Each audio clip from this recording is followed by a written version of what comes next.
பாபர் மஸ்ஜிதை இடித்தார்களே, அந்த இடித்த படம் வந்ததே, கீழே உமாபாரதியும் இவங்களும் அத்வானியும் இன்னும் லட்சக்கணக்கான பேர் கரசேவை செய்ய போனவர்கள் இருந்த படம் பார்த்தோமே. மேலே இடிக்கும் போது 2 இளைஞர்கள் கடப்பாறையில் இடிப்பது போல் பார்த்தோமே. அந்த 2 இளைஞர்கள் இப்பொழுது எங்கே இருக்கிறார்கள், எப்படி இருக்கின்றார்கள் என்று உங்களுக்கு தெரியுமா?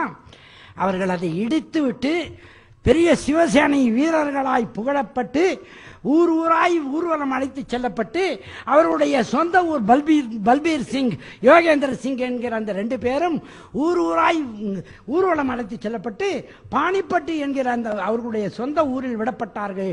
அப்பொழுது இறை இல்லத்திலிருந்து எடுத்துக்கொண்டு போன கற்களை வைத்து, அந்த மஸ்ஜிதை இடித்த கற்களை வைத்து அதன் மேல் சிறுநீர் கழித்தார்கள் அந்த 2 பேரும். சிறுநீர் கழித்து 3வது நாள் இருவருக்கும் பைத்தியம் பிடித்து விட்டது என்று அறிவிக்கப்பட்டது. அவர்கள் உடைகளை களைந்து எரிந்துவிட்டு நிர்வாணமாக திரிந்தார்கள். தன் தாயையே போய் புணர்வதற்கு முயற்சி செய்தான் 2வது பையன். முதல் பையன் யாரை பார்த்தாலும் அடித்து கடித்து குதறினான். இவ்வளவு பெரிய பைத்தியம் பிடித்து விட்டது. உடனே சிவசேனாக்காரங்க விட்டுட்டு ஓடிட்டாங்க.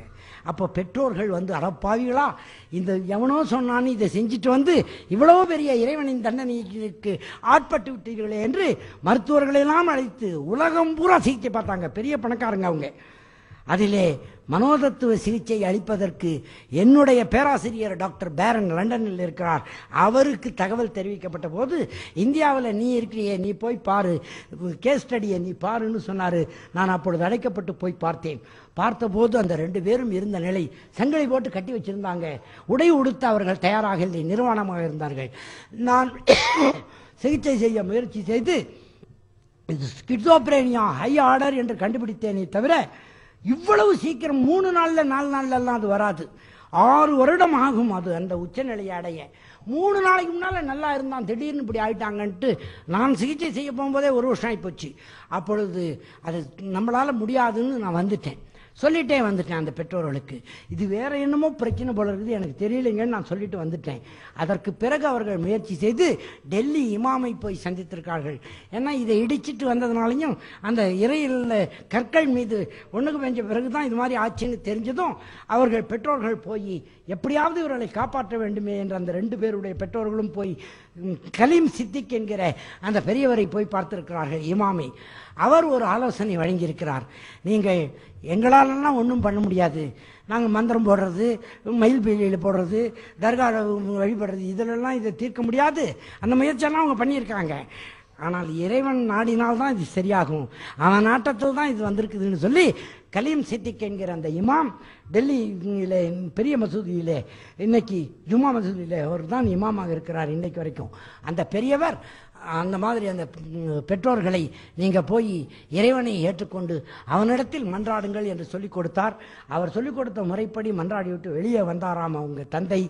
2 பேருடைய தந்தைகளும் வெளியே வந்தபோது அந்த தலப்பாயை கட்டி இருந்தார் பாருங்க, அந்த இவர் பனியா, அதை பிடுங்கி, அந்த அவர் பேர் பல்பீர் சிங், யோகேந்திர சிங் 2 பேர், அந்த தலப்பாகையை பிடுங்கி தன்னுடைய மறைவிடத்தை மறைத்து கொண்டானாம். 2 பேருமே உணர்வு வந்து விட்டது. உடனே சரியா போயிடுச்சு.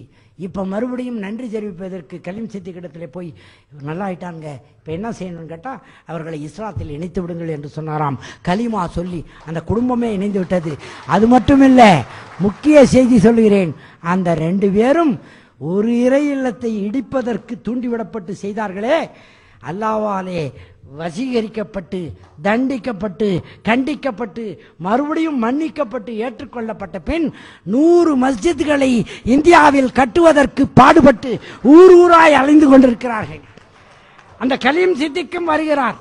நான் மதம், அதாவது இஸ்லாத்திற்கு வந்துவிட்ட செய்தியை அறிந்து அவங்க 3 பேரும் பெங்களூருக்கு விமானத்தில் வந்து கிருஷ்ணகிரி வழியாக சேலம் வந்தார்கள். அந்த 3 பேரும் அங்கே மதரசாவிலே எனக்கு அளிக்கப்பட்ட வரவேற்பிலே அவர்கள் 3 பேரும் கலந்து கொண்டு வாழ்த்தியது மட்டுமல்ல, அந்த 2 நண்பர்களும் இப்போ கொஞ்சம் வயசாகிடுச்சு, அப்போ இளைஞர்களாக இருந்தாங்க நான் பார்த்தபோது. இப்போ அவர்கள் 2 பேரும் என்னை பார்த்து கேட்டாங்க, அவங்க மொழியில் சொன்னாங்க, அதை எனக்கு மொழிபெயர்த்து சொன்னாங்க, என்ன தம்பிங்கெல்லாம் முதலே வந்துட்டோம், அண்ணன் இவ்வளோ லேட்டாக வர்றேன்னா. அந்த 2 பேரும் தம்பிங்கெல்லாம் எப்போ வந்துட்டோம், அண்ணன் லேட்டாக வர்றேன்னா. தம்பி தப்பு பண்ணிட்டு வந்திருக்கிறேன், நான் தப்பு பண்ணாமல் வந்துக்கிறேன்.